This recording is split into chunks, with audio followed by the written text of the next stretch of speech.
Good morning, good afternoon, good evening, everybody. Good after morning.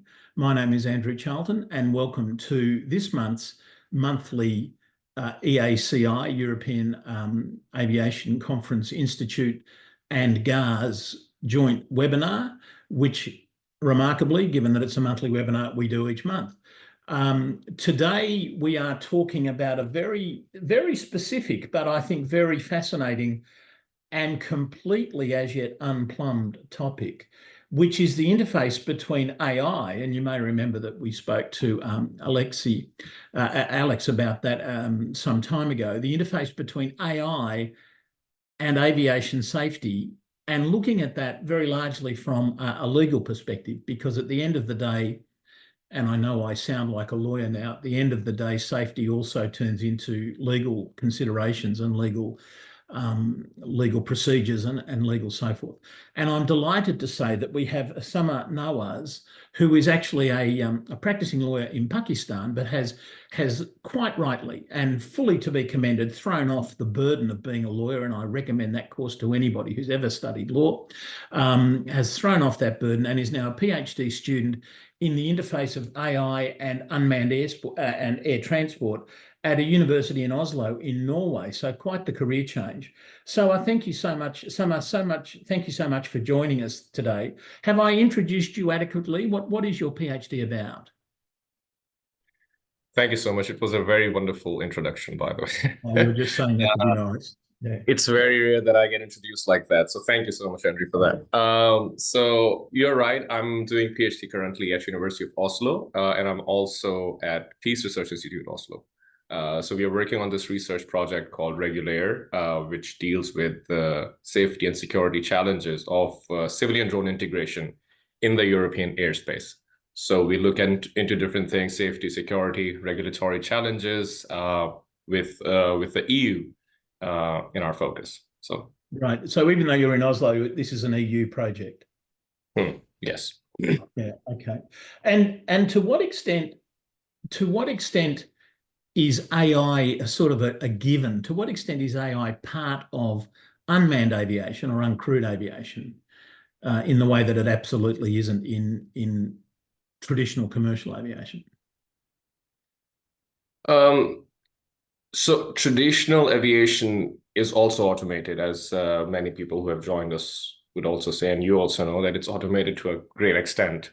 We have autopilot, which is active in normal operations, but when it comes to unmanned aviation, such as civilian drones, we have more automation, high level of automation, a different level of automation, where the pilot does not play an active role as you'd see in manned aviation. So most of the times the pilot is at a supervisory level, and I'm talking about certain applications. So for instance, urban delivery drones, which are prevalent in Australia, in the US, in Ireland also. The pilot generally plays a supervisory role, and the drone, so it's supervising a fleet of drones to basically intervene in case of any abnormality. So the drone is... Yeah. So the drone is basically programmed to do things on its own, like it's fed into the system, and then it follows the path and performs the operation. Okay, so let's just quickly go through that use case, for want of a better expression. This is medical supplies to remote parts in Australia or remote parts in the United States, and this is obviously a contradiction in terms of remote part in a remote place in Ireland. But these are things like medical deliveries and the very famous taco deliveries and things like that, correct? Yeah, and in addition to that, groceries or groceries. Okay, yeah, yeah, coffee. And so then to move on though to more importantly, this is not, it's not a one-for-one relationship between the operator and the drone. The operator will have a fleet of, I don't know how many, up to 100, up to 5. What's the correct number there? How many does an operator tend to supervise? I think it depends. At least when it comes to Wing, which is Alphabet, Google's parent company, the way they operate, I'm not entirely sure about the number of drones, but they are multiple. Not that I ever doubted, Samar, that you're a lawyer, but you have passed the first I am a lawyer test. I asked you a question and the answer you gave me was, it depends. Classic lawyer, if ever it depends. But okay, I mean, it's an irrelevant, I mean, it's a stupid question at some levels, but it doesn't matter, does it? Once you've got more than one device under your supervision, and I'm interested that you use the word supervision. I nearly used the word control, but control isn't necessarily the correct word, is it? It's a very good question. And I think it's one of the issues with AI regulation currently, even when you look at the EU AI Act. So it uses the term human oversight that has to be there for high-risk AI systems. But some people would not interpret that thing as a control, because control is more about active participation in the operation. And oversight implies that you have the capability to intervene, to be aware how the system is working. I mean, I'm basically interpreting the EU AI Act's provision on human oversight. So it gives you the impression of overseeing the operation, not necessarily controlling it, if that makes sense. But I understand, I mean, one way to interpret it is also control. Like if you're aware of systems functionality, and that it's the tendency of overly relying on the system or not relying on it so much, you are somehow in control of the situation, though you're not controlling the navigation in an active manner. But again, I think there's a difference. I would say that's why I use the word supervisory role. And that's what AI systems are supposed to start off with. I mean, the last level is where the drone or any system is operating on its own entirely. But the way to go there, we have to start with the human overseeing the operation. And that, of course, invites a lot of challenges of human factors, where you have to look into how humans interact with machines. And we've seen in self-driving cars and other systems with that, sometimes even that overseeing or supervisory role is not enough to ensure safety, basically. Okay, well, let's. My understanding is there are 5 levels of automation, where I can't remember which is at the top and which is at the bottom. But at one level, you, the human, do everything, and at the top level, the human's only intervention is to switch the button on or off. Is that a fair summary? I think that's level 5, isn't it? The top level. Yeah, so generally these levels are were given by SAE, Society of Automotive Engineers, on self-driving cars. They are very well recognized. So there are 6 levels from 0 till 5. 6, and right. Yeah, so it starts from 0, so that's why it's seen 5. But the thing is, yeah, that's how it goes. And the last level is where the system is fully autonomous, as they say. Now, the thing is, in civilian drones or unmanned aircraft systems, you don't have something as well recognized as you have for self-driving cars. Scholars use that typology, or you could say taxonomy, to understand the autonomy in civilian drones. But EASA, the European Aviation Safety Agency, splits the levels in 3, and each level has 2 sub-levels. So in total, you have 6 levels. That, of course, starts with human operating, and machine is there learning. And then, so the first level does that. The second level is about teaming, where human and AI collaborates and cooperate. And also then the third level is the advanced level, where you have questions of overrideability, if the system can be overridden by a human or not. And in the last level, that is 3B, you don't have the option of intervention. So yeah, right. That's just to bring EASA's perspective into this also. Well, absolutely, and they were, the elephant in the room, weren't they? To a large extent, we're here to talk about safety. We're also going to come back and go through the European Commission, or the European Union's AI Act, perhaps in a little bit. And forgive me for bringing my history in, which is largely manned aviation. As you said, we have automated systems in manned aviation today. We have the autopilot, famously known as George. But the first time anything looks like trouble's about to come over the horizon for a pilot, the first thing they do is they disconnect the autopilot. that's sort of almost exactly the opposite, isn't it, in the unmanned area? Yeah, I mean you're making a very right point, Andrew. And when I interact with manned pilots, they do talk about this thing. So the first thing they do, this is like, okay, we need to get rid of it. In drones, the way things are developing and the trajectory it's taking is the other way around, in a sense that you have to intervene. And of course, if you look into these cases where drones are flying, you see that pilots somehow use their intervention and to basically stop or basically take control of the drone. But also it's important to, and I'm sorry if I'm getting too technical, just stop me, Andrea. I'll trust your judgment on this. But there are two things, all right? There's this automation and then there's this autonomy. And there's a technical difference between the two. Automation is more about having predetermined steps that a system follows. And autonomy, on the other hand, has this character of doing actions on its own.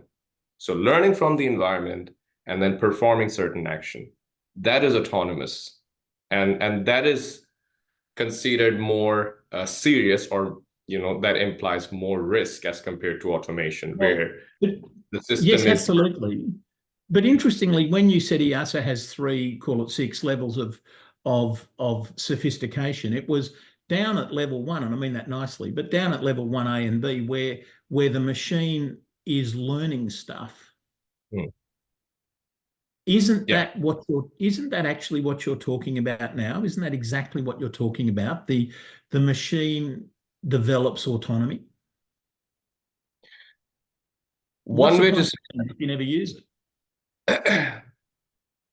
A question my daughter's asked me all the time. Because again, of course, I understand what you're saying. And if you look at what is AI, because these are levels of AI. So the definition of AI is any of the techniques like machine learning or knowledge-based AI or statistical methods. And they somehow imply, like for instance, machine learning models imply generally that the system would be fed a lot of data to perform, to function in unforeseen circumstances. So it's about their capability of doing action on its own. But at this point, at level 1, it's learning. It's not executing certain tasks. The human is still in charge, you could say. Okay. So it's developing this autonomous capability. But by definition, if you're learning what you're doing from the day-to-day operations, you're learning what you're doing when the system's working normally. Isn't that right? Let's assume that the system works abnormally and you have a crisis and a disaster very rarely. So by definition, most, if not all, of the learning that the machine's had up until the moment of crisis has been irrelevant to what it has to do when there's a crisis. Yeah. And that's the real test of the system, right? If it's going to... But that's the safety interface, isn't it? That's what? That's the interface with safety. Day-to-day operations are assumed to be safe, but yeah. And I mean, why do we want to infuse AI into these systems? This is to gain safety, right? It's for safety gains, because the idea is that humans perform some erroneous things, and then AI would be efficient and perfect and everything.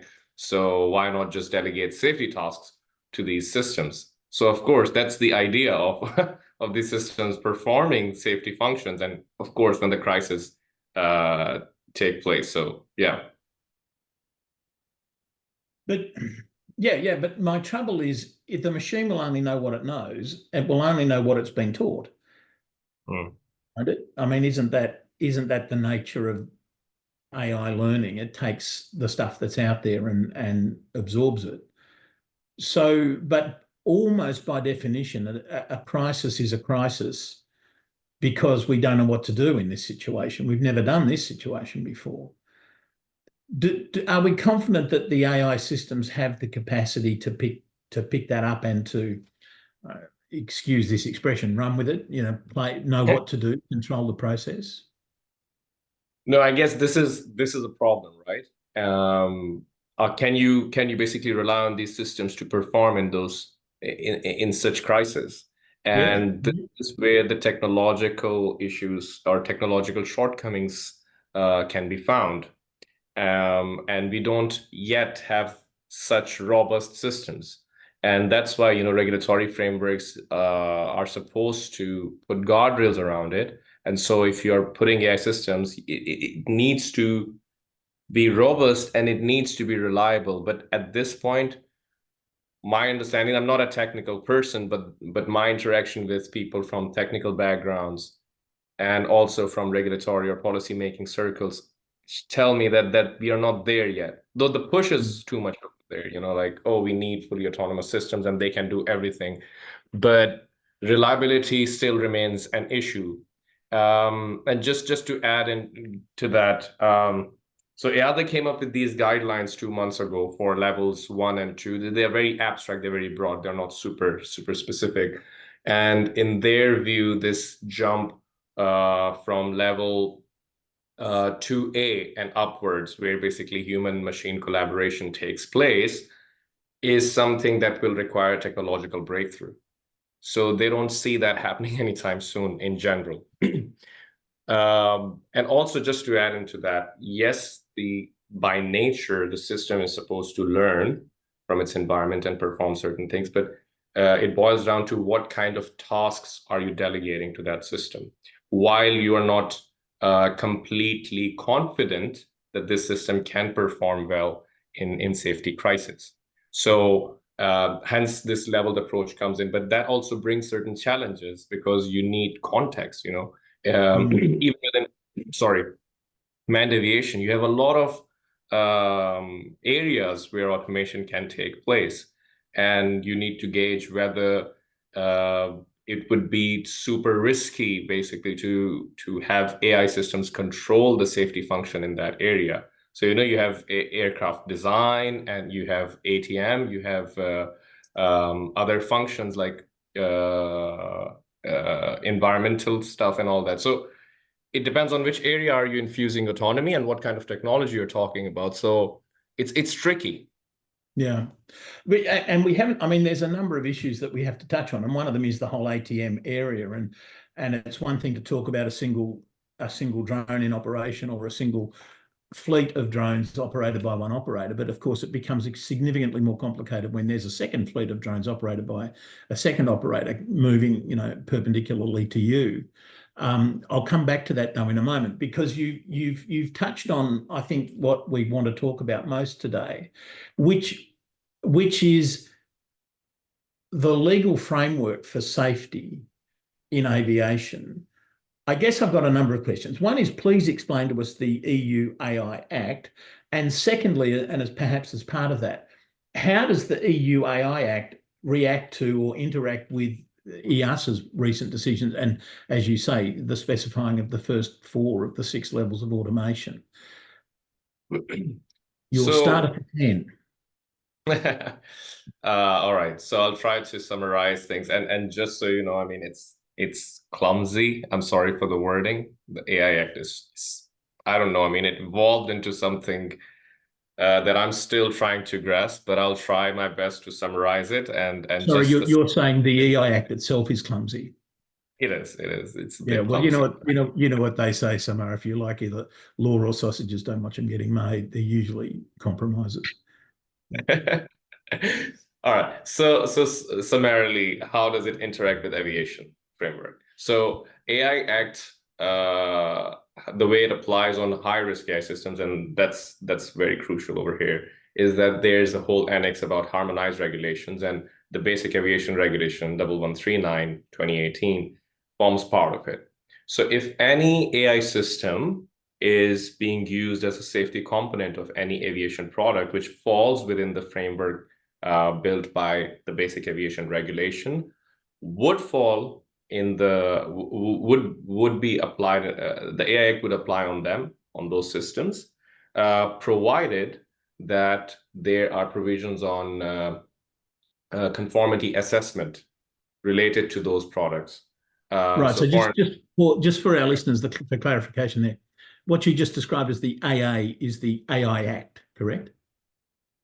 I'm defining high-risk AI as per the AI Act. High-risk Yes, AI. but you mentioned the AA itself, meaning I think the AI Act. I was just trying to clarify that. But yeah, okay. So sorry, I interrupted, but I failed to add clarity in my desperate bid to add clarification. But never mind. No, please. I mean, for me, it's like that's why I said I can because maybe I'm not taking care of this. I'm being too technical, but just to summarize, if there's any product which requires third-party conformity assessment and falls within 1139/2018 regulation, which is basic aviation regulation at the EU level, then it's a high-risk AI system. And what is an AI system? It's these techniques on machine learning, knowledge-based AI, or statistical methods, which basically are used to develop any system. Okay, so let me just stop you there for a moment again. Yeah. Current commercial manned aviation aircraft use avionics systems, they use navigation systems, they use very complex systems. But I have to say, I would be quite shocked if you told me any of those systems deployed AI per se.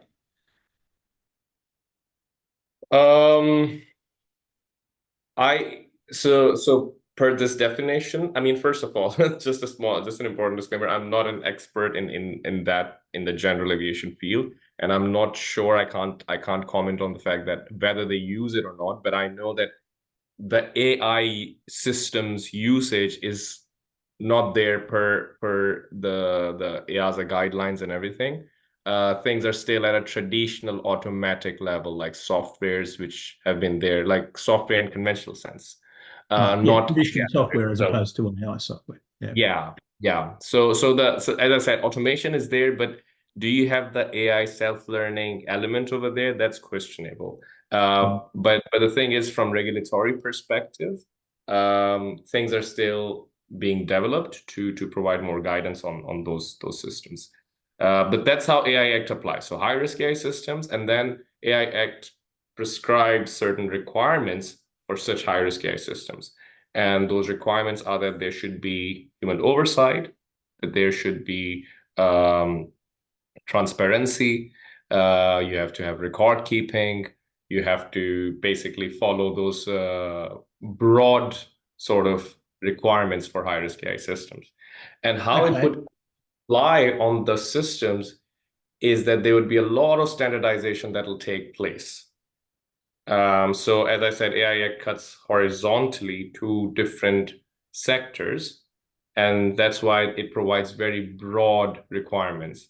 And the idea is there would be a lot of standardization that will take place horizontally, and then there would be standardization that will apply vertically in terms of sector-specific requirements. So for aviation, you will have the standardization bodies working to basically, for instance, take an example of human oversight, to come up with standards that take into account the human oversight requirement, and then those standards would apply. So the AI Act can be understood as something really broad and very broad principles that need to be there. But how would it be applied? Then you'll have to look at the standards and sector-specific regulation. So you need to take both into account, general regulation and then sector-specific regulation. Hence, that's why EASA's guidance on AI systems is also very crucial, because there would be this convergence between the two. And then not just EASA's guidelines, but also the standards produced by the standardization bodies that you have. Right. Okay. So we have systems, I'm not quite sure, automatic systems, not AI systems at the moment inside airplanes. I don't doubt for a moment that AI, as we speak, there are software engineers and others desperately making sure that they integrate as much AI as possible into the next generation of nav systems and avionics and aircraft control systems and SMSs and everything else. So what you're saying there is, at that point, the AI Act says that's an issue for EASA. EASA has to look after that for us. Is that right? Yeah, in a Right. sense, that these are the Okay. requirements, make guidelines and standards for that basically follow these requirements. Right. And So, just to, sorry. sorry, Karen. Yeah, just to add to that, the problem with the regulatory framework is that a major issue is how would you certify those products, even if you were to install or induce AI into these You're systems. ahead of me. You're ahead of me. Yeah. Yeah, so how would you ensure that those basically, you need to get certification and everything, and the certification mechanisms are they follow traditional ways of certifying products. Well, indeed. Like I say, you're ahead of me. The traditional way we certify in aviation, and I think the traditional way we investigate any sort of accident or incident or anything like that, is we go back and we unpick and we unpick, and then we build up a set of guidelines and a set of rules, and then we test up to that rule, and we test up to that rule, and that is fine, and I understand that because I'm an old man, right? But that is fine. But young men like yourself, you are going into a time when the system, and as we sort of already discussed, starts to take this data and doesn't just look at the data, it learns from that data and changes. How do you certify a system that is self-learning as it goes along? I mean, you've certified a system in static status number A, and yet by now it's moved to 8.8 or something, or even B, um, with no supervision or no continuous ongoing certification as part of it. This is a challenge. Yeah. You're the right challenge, and the challenge is felt by the regulators, and it's a very important thing to understand, and that's where when we talk about technological change, bringing this like shaking things up in the frameworks because of the socio-technical changes that it brings, and we are seeing that in various sectors, by the way, and aviation happens to be one of those sectors. Although it's heavily regulated, but you don't, again, as you rightly said, the mechanisms do not follow the logic that AI brings in, where the system is self-learning. But there are different ways that they are thinking about. So for instance, EASA talks about learning assurance methodologies. How would it look like? I have no idea. But at least that's how they see it, and they feel that the development assurance methodologies may not fit fully when it comes to self-learning systems. And there you would have to see the data and ensure that it performs well in unforeseen circumstances. And how would you see that? Well, that remains questionable. And just to add to that, AI systems generally, it depends, right? AI, when you look into it, it applies horizontally to various sectors. And in certain sectors, like aviation is a very unique sector in a sense that a small incident will be a major issue. One incident is a lot in this sector. And the margin of error is not, you don't have such a huge margin of error. If something goes wrong, it's really bad. So how would you ensure that systems are capable enough, are robust enough? Because, as you see, for instance, just to give you a small example of what's happening in the large language models currently, which is there in our society. When it started off back in 2017, 2018, there were a lot of issues and challenges. The developers found out that once they put the system and it was learning in real time, then it was actually creating a lot of hate speech. And so they learned, and then they came up with ChatGPT, which was not doing many of those things that early models did, although it had its own hallucination problems. And now new systems are being developed Sorry, did you say hallucination problems? Yeah, hallucination problems. That's what they say when it Are comes you to telling me chat. AI takes drugs? Well, it has that effect, even if it doesn't take the drugs, but that's the term that they use, hallucination. Wow. And I mean, this is just on the side. It's just this urge of anthropomorphizing everything around us, right? AI Well, system. yeah, there is that tendency. I'm going to move, if I can, jump. I mean, no, the point has always been in aviation that nothing happens till everybody's happy, sort of thing. Nothing happens till we start. And the problem, if you're Boeing, if you're Airbus, is it's enormously expensive because you've got to get the entire aircraft certified before you can sell the first aircraft. That hasn't been the situation so far in the drone space, right? Where we've got, I don't want to put a number on it, a large number of airframe manufacturers, for want of a better way to describe them, who are making systems which EASA is having to regulate, and no disrespect to EASA, make sure that either catch up on regulating or make sure it keeps pace with the developments. What can we learn from the drone area, from the uncrewed area, that will flow back over time to the manned aviation?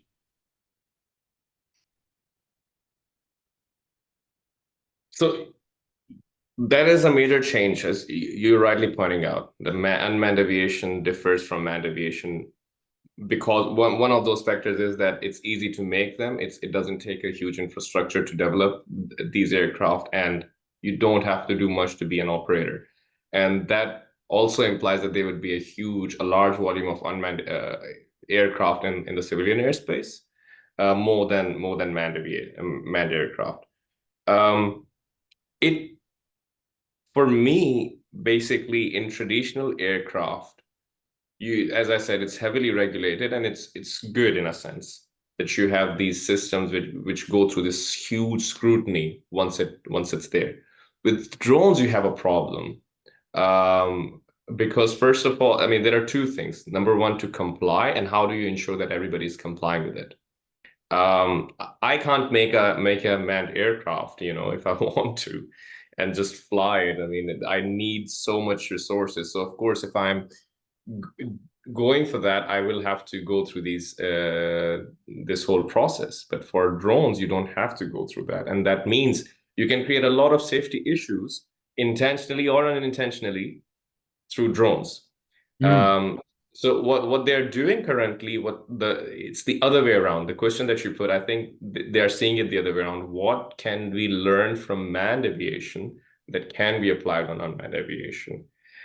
Because it's a different kind of beast, and you have no idea how to control or how to basically regulate its safety concerns. But for sure, I think since AI element is quite prevalent in drones, I think the trial and error would of course be there. But the foundation of unmanned aircraft is very much on automation. So for instance, just to add to this drone discussion, the traffic management system of drones also has a huge automation element where they're coming up with the concept of U-space. And the U-space is supposed to be highly digitalized and highly automated, where you won't have air traffic controllers as you have for manned aviation. And by rules, they won't be. So it's very interesting how it would develop, because just imagine these drones flying in the civilian airspace, and they're communicating with each other. They're communicating with these systems which are performing the role of air traffic on real-time basis. And these systems are actually communicating to them whether any drone or any other emergency helicopter is coming in their way, and they would just navigate in that airspace like that.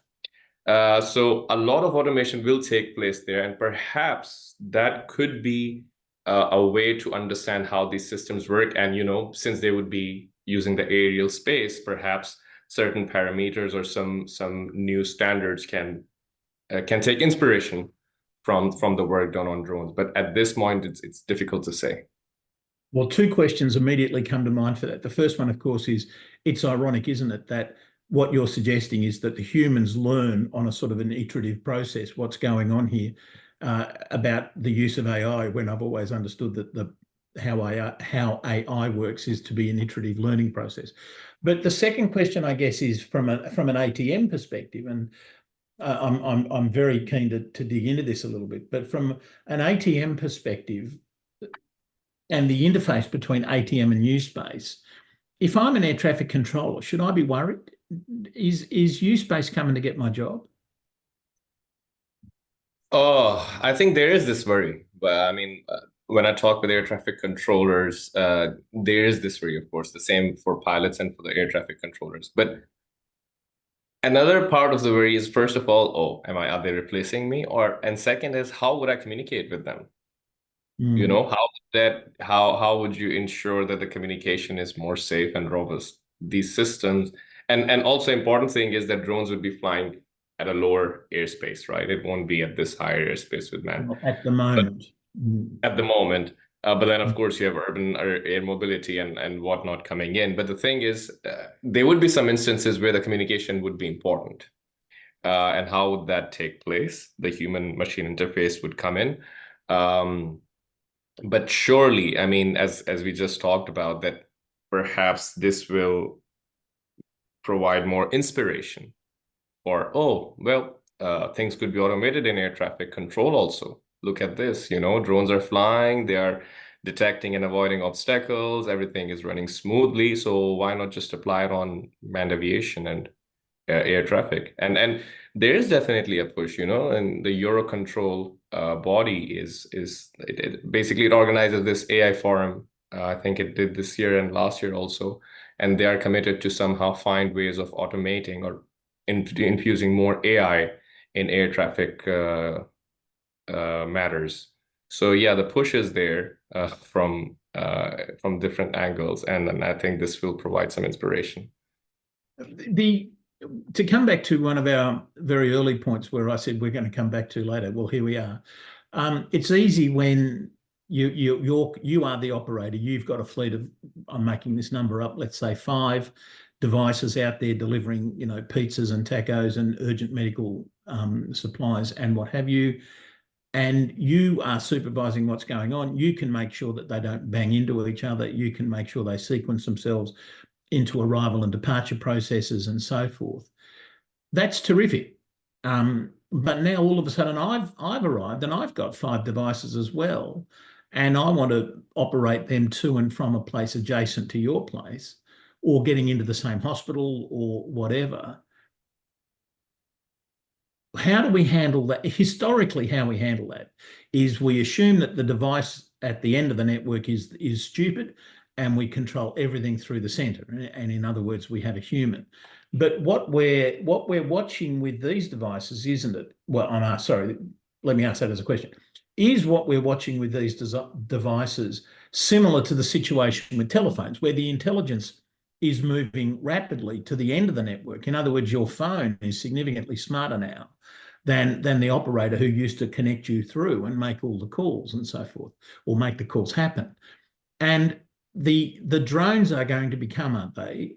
Or are the drones going to become, like phones, increasingly incredibly intelligent, making it really difficult for people in the middle of the network to keep control? It's a very good example. I like that example of telephones. It's yours, take it.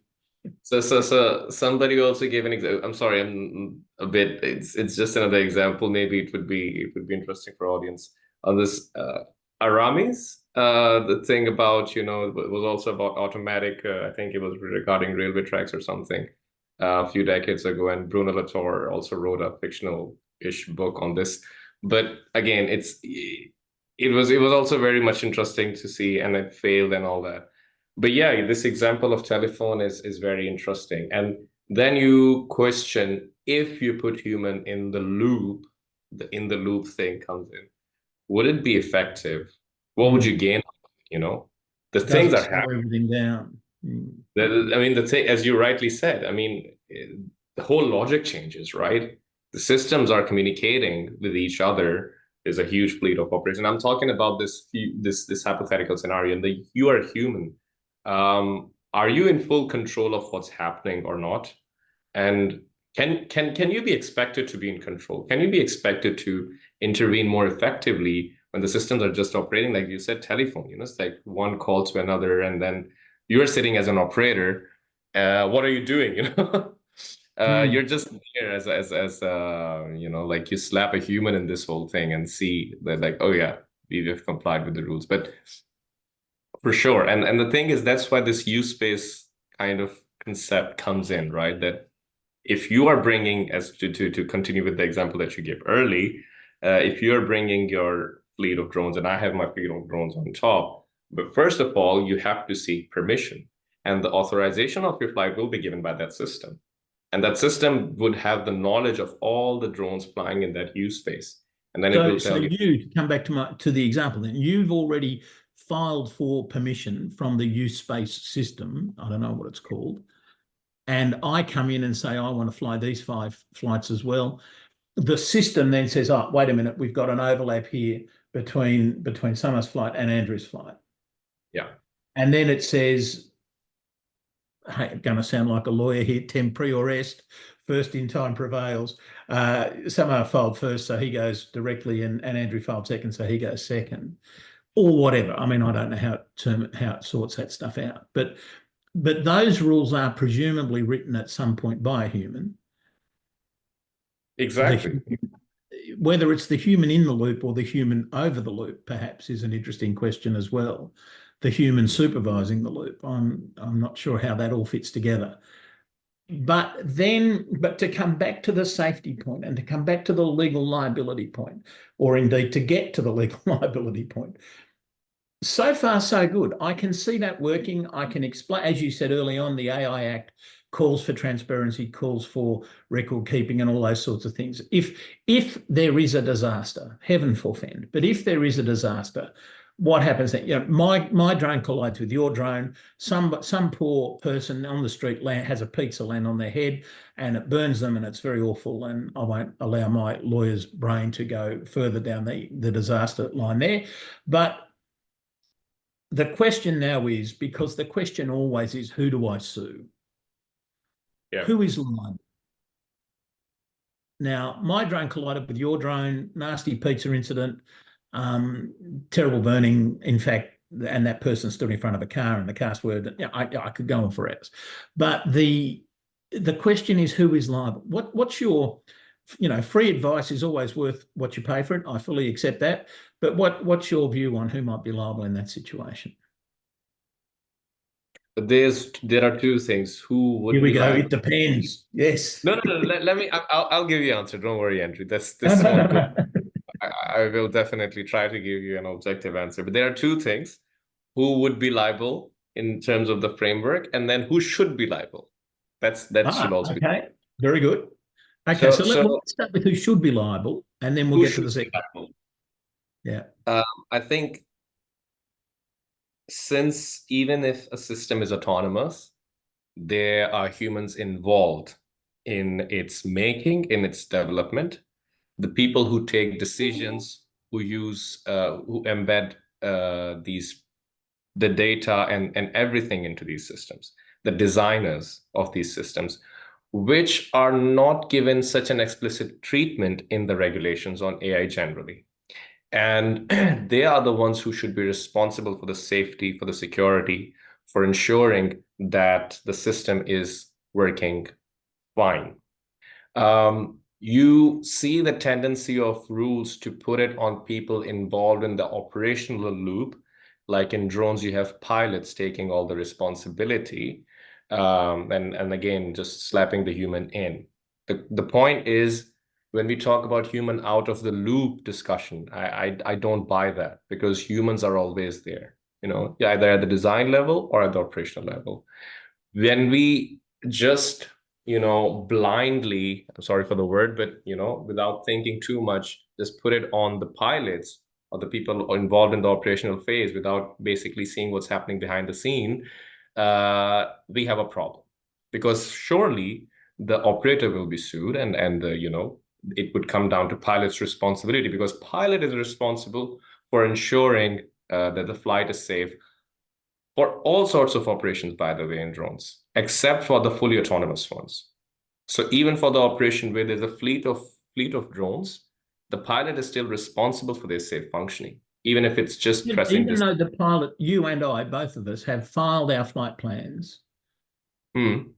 Or the equivalent thereof. We filed our flight plans and into the use space system, and through no fault of our own, because we, as the operator, and I'm an operator of a fleet of 5 drones, and so are you, we trusted that the system would deconflict. But you think that the operator whose pizza actually caused the burning, in my very stupid example, would be the person who would be liable. Yeah. And also, of course, and but say that's me. It's my pizza that lands on this poor person's head, and remarkably it's hot. I don't quite know how that happens, but anyway, remarkably it's hot, and I go, but wait a minute, I filed I complied. I took in the language of the Warsaw Convention, I took all necessary steps. I filed my flight plan. I got told where to operate. I operated. Yeah. I mean, that's the only defense you have. But the thing is that because as we just discussed in this whole session, it's like it has this self-evolving behavior, self-learning, and it's going to create some problems like hallucination problem, for instance. Because I'm taking that away. The lack of data, like adequate data. So for instance, in self-driving cars, you had this incident where the car was not trained to detect jaywalker, and it ran over that person. Fair enough. I think all cars should be programmed to run over jaywalkers as a matter of some urgency. We should divert to make sure that they do get a 100% hit on them. But that would be a good thing. But and people who wear brown shoes with blue suits, things like that. I think there's a lot of folk we should be deliberately.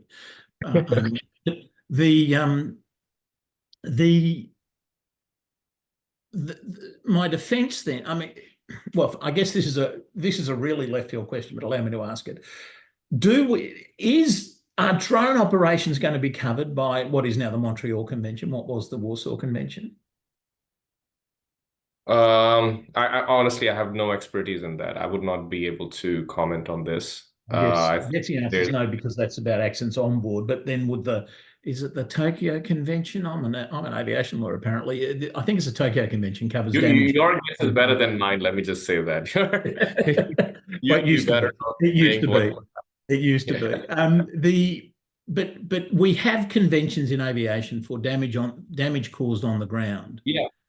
By accidents. Yeah, but the thing is, of course, to what extent would they apply? I mean, I know for aircraft there are those conventions for sure. But how would they be applied on civilian drones? To what extent are they applicable? I haven't looked into that, to be fair. Well, and in those cases, and historically, what we do is we go through and we analyse, and usually we bring it back to human error. There are two options. It's either human error or it's a design flaw. And if it's human error, we then go, so we work out from there.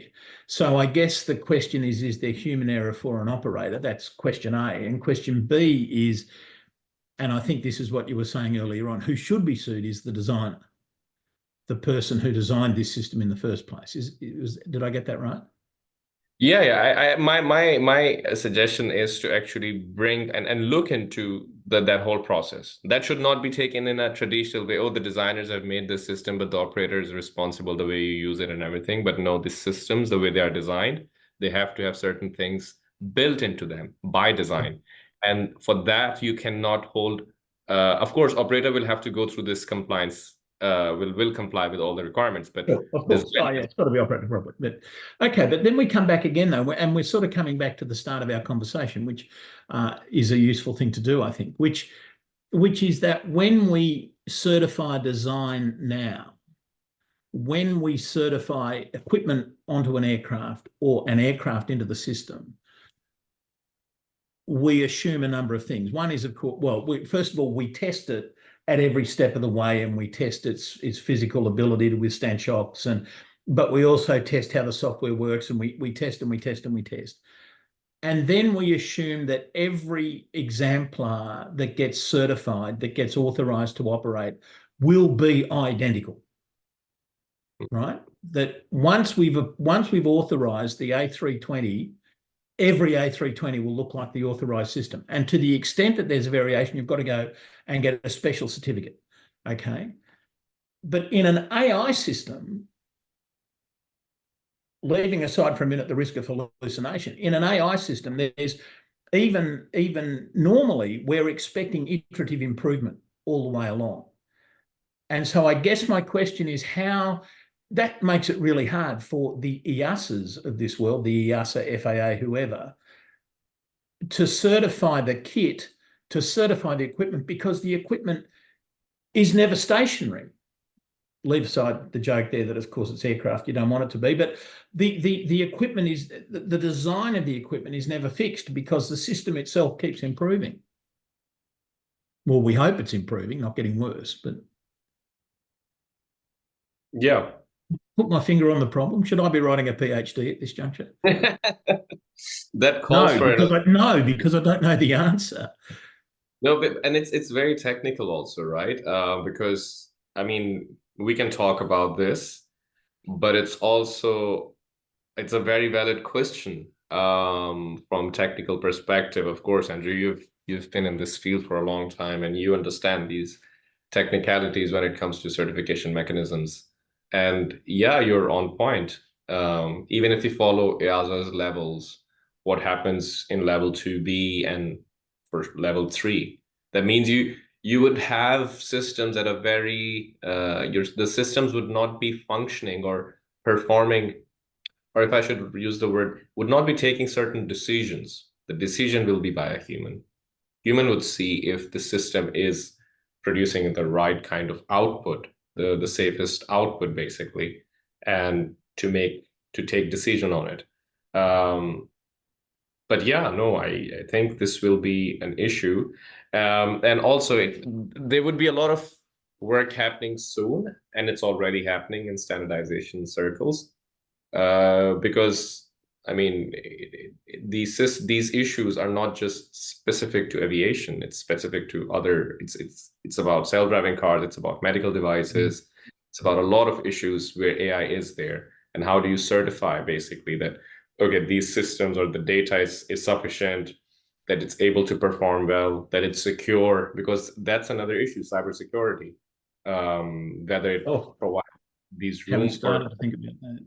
Yeah, but I mean, to come back to it again, though, and your point is right. There are other, I mean, aviation's not special here, although that's a terrible thing to have to confess. But the certification process for aviation is different to the certification process for cars, isn't it? We don't let anything into the sky until we're satisfied it's 100% or as close as we can get to 100% safe. Whereas cars seem to have, and I don't know much about it, but I take the view that you've got some sort of basic safety thresholds, and then we let the cars on the road. And certainly in the self-driving car sphere, what we're watching is cars learning and improving, hopefully improving, learning as they go along, which, as I say, historically is just exactly what we would not do in aviation. Yeah, I mean, you in aviation, I completely agree. It's you go through a lot of scrutiny before anything is put in the airspace, but so that is a good thing and also a challenging thing, because then you need those certification mechanisms, and also changes in rules, like adapting to this new reality, which is uncertain, where you don't know anything. And I just would add one thing to this discussion, a bit academic flex. It's this thing called, Collingridge dilemma. So it's a few decades ago, David Collingridge, he wrote a book called Social Control of Technology, and he came up with this dilemma when it comes to regulating technology. So in the dilemma goes that in the initial phase of technology, you have less data, hence you have more uncertainty about what are the basic implications. And so regulating it is difficult. But with the passage of time, right when you are a bit more certain about its implications, it's difficult to regulate it or more costly to regulate it. So the decision for policymakers is how to navigate in this situation when you have no clear idea about what are the issues that you'll have to regulate, but you still have to regulate because there are potential problems. But when they start manifesting, it will be difficult for you to regulate them. And we are currently in this phase where we talk about risk-based approach and a very individualized approach. Like, for instance, even in drones, like there would be these operational authorizations that the regulator will provide based on the risk assessment of a certain operation, to be satisfied that those risks are mitigated and whatnot. But yeah, a lot of uncertainties are still there, and we won't be able to know for sure what are we regulating until later. So yeah, it's interesting times ahead, but the dilemma is there. Well, indeed. I can't think of a better place to end it, really. But my concern is I'm not sure whether I should now be engaging the autopilot or disengaging the autopilot. It's we're in a place of uncertainty. We're somewhere between the not enough data and not enough certainty, sort of, as Collingridge very neatly put it. I've always thought the analogy should be that of a dog. I mean, they're sort of AI machines in their own way, aren't they? But I still think if it bites you, it's the owner who's responsible. But ladies and gentlemen, that was I really want to thank you, Samar. I thought that was really helpful, and I realise I was sort of stretching you out away from drones to civil, to manned aviation and so forth. And I appreciate you manfully, if you'll pardon the pun, taking on those challenges as well. We've got some really remarkable challenges ahead of us, I think, ladies and gentlemen. I want to advise you all that this year's European Aviation Conference, which is in Antwerp at the end of November, start of December, is discussing AI at some length. And I think a number of these challenges need to be discussed and need to be much better understood. And I hope that gets us further down the road that Samar was talking about. Let me remind you too, while I'm at it, that our next webinar, we never sleep here at the EACI. We never sleep. We're not taking a summer holiday. It's the 24th of June, and you'll be pleased to know that we're back to talking about SAF, because you can't talk about SAF enough at the moment. It's clear, but and I think there's obviously going to be all sorts of other issues that we need to get into in SAF, including still more discussion of the comparisons between the US and Europe and what's going on and how do we fund it. So let me just leave you at this point, and thank you once again, Samar, for your very helpful presentation. And I look forward to seeing you all next month. And I wish you at this point a very good day.